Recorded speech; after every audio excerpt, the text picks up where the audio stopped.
Guys, welcome back to my channel. আমি শ্রদ্ধা, তোমরা দেখছো শ্রদ্ধাস ওয়ার্ল্ড। তোমাদেরকে তো বলেইছিলাম যে আমি একটা বিয়ে বাড়ি যাব, আর আজ সেই শুভ দিনটা চলেই এলো। আজ আমার দিদির বিয়ে। আমাদের যেতে একটু লেট হয়ে গিয়েছিল, আর ততক্ষণে আশীর্বাদ শুরু হয়ে গিয়েছিল। তারপরে গিয়েই আমার মা আশীর্বাদ করা স্টার্ট করে দিল, আর এই যে এই মহিলাটি আমার মা। তারপর গায়ে হলুদের জন্য সবাই তৈরি হচ্ছিল, বরের বাড়ি থেকে হলুদ পাঠানো হয়েছিল।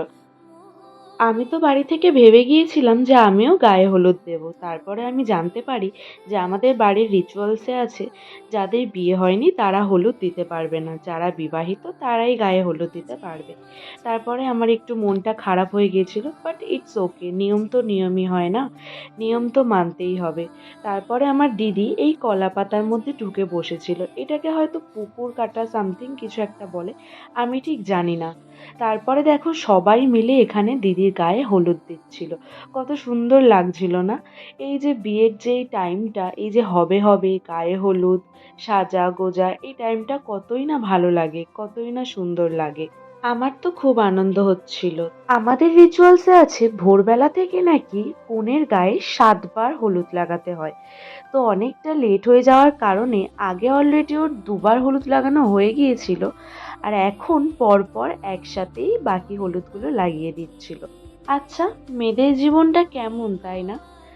বিয়ের আগে যেই বাড়িতে মেয়েরা থাকতো, যেই বাড়িটিকে নিজের বাড়ি হিসেবে চিনতো, সেই বাড়িটা বিয়ের পরে বাপের বাড়ি হয়ে যায়। আর যেই বাড়িতে বিয়ে হয়ে যায়, সেই বাড়িটাও নিজের বাড়ি হয় না, সেই বাড়িটাকেও শ্বশুর বাড়ি বলা হয়। এই জিনিসগুলো কেমন অদ্ভুত, তাই না? মেয়েদের আসলে নিজের কোনো বাড়িই হয় না। আর আমার মামার বাড়ির ফ্যামিলিতে না, আমার সব মাসিদের দুটো করে মেয়ে, আর একটা মাসিরই শুধু একটা ছেলে। আর আমার সব মাসিদের মেয়েদেরই বিয়ে হয়ে গিয়েছে, শুধু আমার মেজো মাসির ছোট মেয়েটাই বাকি ছিল, আর আজ তারও বিয়ে। ও না না, আমার ছোট মাসির দুটো মেয়ে বাকি আছে, ওরা অবশ্য আমার থেকে অনেকটাই ছোট।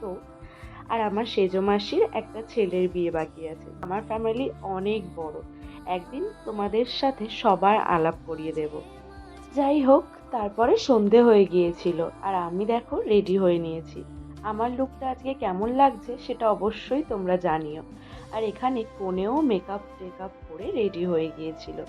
ওকে অবশ্য মেকআপ আর্টিস্ট সাজিয়েছে, আর সেই টাইমটায় আমরা ছিলাম না ওখানে, তাই তার কোনো ক্লিপ আমি দেখাতে পারিনি। আর আমরা এখানে কনের সাথে একটু ফটো সেশন করছিলাম। ফটো তুলতে কারই না ভালো লাগে বলো?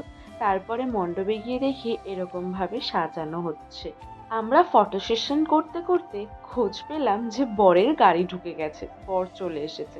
তারপরে দেখো বর এসে বসে আছে, আর বরকে ঘিরে সবাই মিলে বরের সাথে ইয়ার্কি ঠাট্টা করছিল। তারপরে অনেক ফটো তোলা হচ্ছিল। আচ্ছা, বিয়ের দিন বর বউয়েরই সবচেয়ে বেশি ডিম্যান্ড, তাই না? ওদের সাথে ফটো তোলার জন্য সবাই থাকে, তাই না? এই জিনিসটা খুব ভালো লাগে। তারপর আমি আমার দিদির সাথে একটু ফটো তুলছিলাম, একটু গল্প করছিলাম। তারপরে দেখো বউয়ের পুরো লুকটা তোমাদেরকে দেখাচ্ছি। ও কত সুন্দরভাবে সেজেছে দেখো, মেকআপ আর্টিস্ট ওকে কত সুন্দরভাবে সাজিয়েছে। এই বিয়ের দিনের লুকটা কতই না প্রিয় প্রত্যেকটা মেয়ের কাছে, তাই না? তারপরে বরকে মণ্ডপে আনা হয়েছিল, আর বর বউ দুজনে আসার আগে বরের হয়তো অনেক কিছু রিচুয়ালস থাকে একা, সেই রিচুয়ালসগুলোই এখানে মানা হচ্ছিল, পালন করা হচ্ছিল। তারপরে পুরোহিত মশাই সেই রিচুয়ালসগুলো এক এক করে কমপ্লিট করে। বরের পাশে যে মানুষটা বসে আছে ওটা আমার জামাইবাবু, মানে আমার বড় মাসির ছোট মেয়ের বর। এখানে একটা রিচুয়ালস পালন করা হচ্ছিল যে নতুন জামাই পুরনো জামাইদের কিছু একটা দেবে। আমার এই নিয়মটা ঠিক জানা নেই, বাট আমি সেদিনই দেখলাম।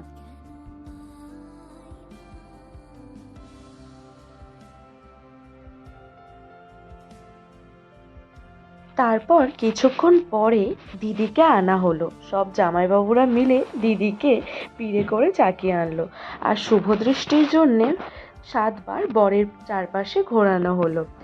জামাইবাবুর সাথে তখন আমরা খুব ইয়ার্কি ঠাট্টা করছিলাম, আর জামাইবাবুর মুখটা দেখো কেমন শুকনো হয়ে আছে, মনে হচ্ছিল যেন খুব রেগে যাচ্ছে। তারপরে শুভদৃষ্টি হয়ে যাওয়ার পরে বর বউ দুজনকে বরণ করা হচ্ছিল। আর যে বরণ করছে এই মেয়েটাও আমার দিদিই হয়, এটা আমার মামার মেয়ে হয়। আর বর বউকে পাশাপাশি দাঁড়িয়ে কত সুন্দর লাগছিল দেখো। সব থেকে বড় ব্যাপার কি জানো, আমার দিদি আর জামাইবাবুর প্রেম করে বিয়ে। ওরা 5 বছর ধরে প্রেম করত, একে অপরকে ভালোবাসতো। আর এই যে এত বছর ধরে প্রেম করার পরে তারপরে বাড়ির সবাইকে জানিয়ে বিয়ে করার মজাই আলাদা, তাই না? তারপরে আমি আর আমার ছোটদি বর বউয়ের পাশে চলে গিয়েছিলাম ফটো তোলার জন্যে। আর পিছন থেকে আমার জামাইবাবু ফটো তুলে দিচ্ছিল আমাদের। আর ফটো তুলবো কি, এখানে আমরা এত আনন্দ করছিলাম, এত ইয়ার্কি ঠাট্টা মারছিলাম। তোমরা তো দেখতেই পাচ্ছ যে আমরা সবাই খুব হাসাহাসি করছিলাম। কনেও হাসছিল, যে বরণ করছিল সেও হাসছিল। তারপরে বরণ করা হয়ে যাওয়ার পরে ওরা একটু দাঁড়িয়ে পোজ দিচ্ছিল ফটো তোলার জন্যে, ফটো সেশন করার জন্যে। আর ক্যামেরাম্যানও অনেক সুন্দর সুন্দর ফটো তুলছিল।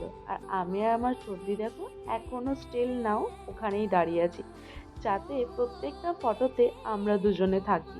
এটা আমাদের প্রথম থেকেই প্ল্যান করা ছিল। আর আমার যে দিদিটা বরণ করছিল ও না সবার বিয়েতেই এই বরণের দায়িত্বটাতেই থাকে। ও হয়তো একটু বেশি ভালোই জানে এই কাজটা, তাই ও বরণ করার দায়িত্বটাই সব সময় পায়। যাই হোক, অনেকক্ষণ ধরেই বরণ করা হচ্ছিল। আমার তো খুবই বিরক্ত লাগছিল এতক্ষণ ধরে দাঁড়িয়ে থেকে এই গরমের মধ্যে। কে এতক্ষণ ধরে বরণ করে বলুন তো? এই বিয়ের রিচুয়ালসগুলোর ভয়েই না আমি বিয়ে করতে ভয় পাই। আমার একদমই বিয়ে করার ইচ্ছা নেই, জাস্ট সবার বিয়ে দেখতেই মজা লাগে। তারপরে ওরা দুজন সামনাসামনি দাঁড়িয়ে মালা বদল করছিল। আর সেই টাইমে ফটোগ্রাফার দাদা ফটো তুলছিল। আর আমার দিদিকে দেখো, ও কত খুশি। আর খুশি হবেই না বা কেন?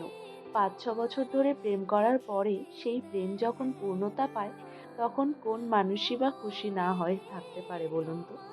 আমারও তো ওদেরকে দেখে খুব ভালো লাগছিল। আর ও খুশি হবে না, এটা কখনো হয়?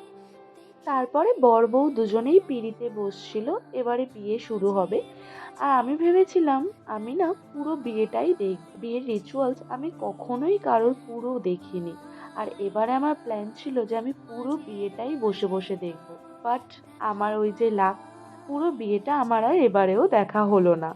আমার মনে হয় যে আমার আর কখনোই কারোর পুরো বিয়ে দেখা হবে না। একেবারে আমার নিজের বিয়ের সময় আমার পুরো বিয়ে আমি দেখতে পারবো। আমি না শুধু বিয়ের এই কিছু কিছু মুহূর্তই দেখেছি, পুরো বিয়ের মুহূর্ত আমি দেখতে পারিনি।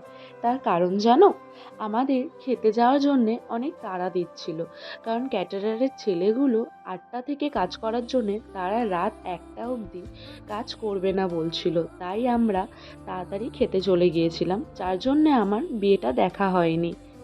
যাই হোক, তোমরা সবাই ওদের জন্য প্রে করো যাতে ওদের ম্যারেড লাইফটা খুব হ্যাপি কাটুক। Thanks for watching.